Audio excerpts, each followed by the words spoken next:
Well, and finally tonight, a One Detroit special report taking a closer look at the impact of heavy industry on the quality of life in Southwest Detroit. People living in this part of the city have been concerned for years about potential pollution, and they have banded together to try and have their voices heard. A U.S. appeals court just gave the go-ahead for a class action lawsuit against Marathon Petroleum after a lower court tossed it out. And there's a new Detroit City ordinance trying to limit fugitive dust in the air. They are the latest efforts in a zip code that's labeled the most polluted in Michigan.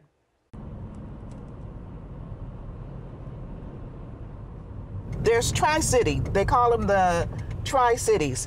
It's Ecorse, River Rouge, and 48217 Detroit. And that's because all of them are very small little cities, and they all border one another. We've just crossed into the city of Ecorse with Rhonda Anderson of the Sierra Club. She's on an impromptu environmental investigation. We start seeing this at least 4 years ago, and I don't know how long.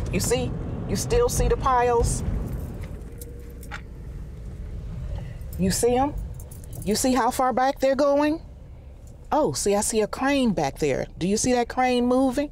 The piles line the railroad tracks on land of a company that provides aggregates for construction and road building. The Detroit River is on the other side of the piles. We need to know how far down the piles go and how far back they go. Just looks like dirt. It looks like dirt. What kind of dirt? Where does it come from? Where is it coming from? And it's getting higher and higher. The last time I was out here, the piles were much lower. It's their property. Mm-hmm. Shouldn't they just be able to do whatever they want? It's their property. No, they can't do just anything they want, not when what they dump on their property has an impact on residents. We talked to a couple of guys that lived over here. They were the ones that was telling us that this stuff is blowing off of the piles onto their homes. Excuse me? Hi. Can you tell me how long has those piles been over there? This woman says the piles were here when she moved in. You've been there 7 years? Do you know what it is? She doesn't know. Daniel Burgess lives a few streets over. He doesn't know either. Yeah, our cars, we've called numerous people about the dust? Dust, yeah. And it's kind of, I heard it was kind of metallic. It's gritty. Yeah. My son had to buy some kind of a pad. It cost $40 just to get that off of it. And it was on his car? Yeah, it's on everybody's car. Yeah. So this is it. If it's on your cars, it's getting into your lungs. Yeah, no doubt. I worked in that mill over there for 36 years. Did you? I got asbestos. Decades ago, the steel mills meant good jobs for both whites and blacks. People used to walk to work. Now many who work at the plants can afford to live somewhere else. My dad worked over here for 30 years and retired. My dad retired at the age of 65. He died at 67. And I say that it's a lot because of, the pollution from this place. The third part of the Tri-Cities is 48217, the southernmost point of Detroit and the most polluted zip code in Michigan. Mostly African Americans live here, surrounded by the wastewater treatment plant, a coal-burning electric power plant, the steel mills, and there's the oil refinery. I am going to begin with Marathon Petroleum.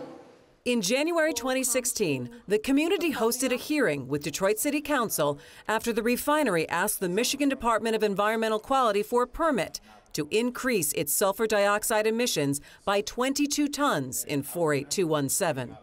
Sulfur dioxide has been linked to asthma and other respiratory ailments. And to be honest, we feel the 22 tons really isn't real. At the end of the day, we think when this is up and running, the actual emission increases will be closer to 10 tons per year. The refinery wanted a trade-off. Since it was going to make a cleaner gasoline, meaning less pollution coming from drivers across the region, then it should be allowed to emit more sulfur dioxide in 48217. When you look at a 2-mile radius around our refinery, we represent 3% of the emissions.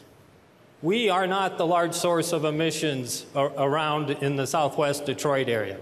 Even before we did our major expansion project in 2008, we've held true to our commitment to keep our emissions neutral. We've either been keeping emissions where they were at or on a decline since 2005. Detroit Mayor Mike Duggan came out against the permit request. He questioned the refinery's corporate citizenship, that it reduced its emissions only because the government ordered it to. There is only one place in the state of Michigan, one neighborhood in the state of Michigan that is non-attainment for sulfur dioxide. And if you can't see it, it's right down here. It's the area where we're sitting. Over in Ann Arbor, the University of Michigan's School of Natural Resources and Environment has been researching poverty and the health issues in places near heavy industry. The school even has its own environmental justice program. Professor Paul Mohai has been studying 48217. And then we also did neurological risk. And if you take the top 91 percentile, 92nd, 93rd, all the way up to the 100th, 48217 is right in the middle of the highest neurological risk in the metro area. We are reliving Flint, Michigan right now. That's about what's happening up in this room. They used a bottle of water to explain, to show, to illustrate. Well, I have my asthma inhaler here tonight because I have to use it. Emma Lockridge's family moved here in the 1950s, a few blocks from a small oil refinery before Marathon took over. Since then, the operation has gotten much bigger, and it's expanding still.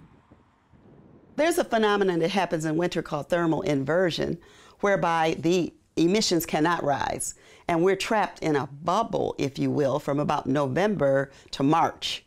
And this is the period where I say we live in the refinery. In recent years, Lockridge has become an activist and a serious photographer. Well, I seldom leave the house without my camera, because there always seems to be something going on around here. Her pictures have been shown in exhibitions telling her story of environmental injustice in 48217. I've already been made sick living here with kidney failure. I have lymphoma. I am a sick person. And my thing is, I don't want to see any more children, another generation, lost to this chemical soup. And I urge the MDEQ to deny this permit, and I don't want there to be any question about our commitment, because you cannot raise the pollutant levels on the poor area of the city that's most polluted to benefit everybody else. I believe that's a civil rights violation, and if we have to go to court, Madam President, I hope City Council will be with us. Thank you very much for the opportunity to speak. A few months later, the refinery promised not to increase its sulfur dioxide output after all, and got its permit, an apparent victory for the residents of 48217. The people were asked, what do you feel is the most important environmental problem in the U.S.? And I compared black and white respondents on that national survey.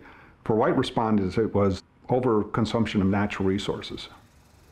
For the black respondents, it was pollution. Even from a survey, a national survey, you get to see that polarization about who benefits and who's paying the costs. And if residents don't have a say as to what's happening in their community, aren't they being unwittingly used to subsidize somebody else's comfort and products and benefits? And is that a fair situation? You saw Rhonda Anderson from the Sierra Club trying to figure out what those big piles were. Well, she's since learned from the Michigan Department of Environmental Quality the piles are slag. That's a byproduct from steelmaking used in concrete and in road building. We will continue to cover in-depth stories around the Detroit area. Check out our One Detroit reports at MiWeek.org.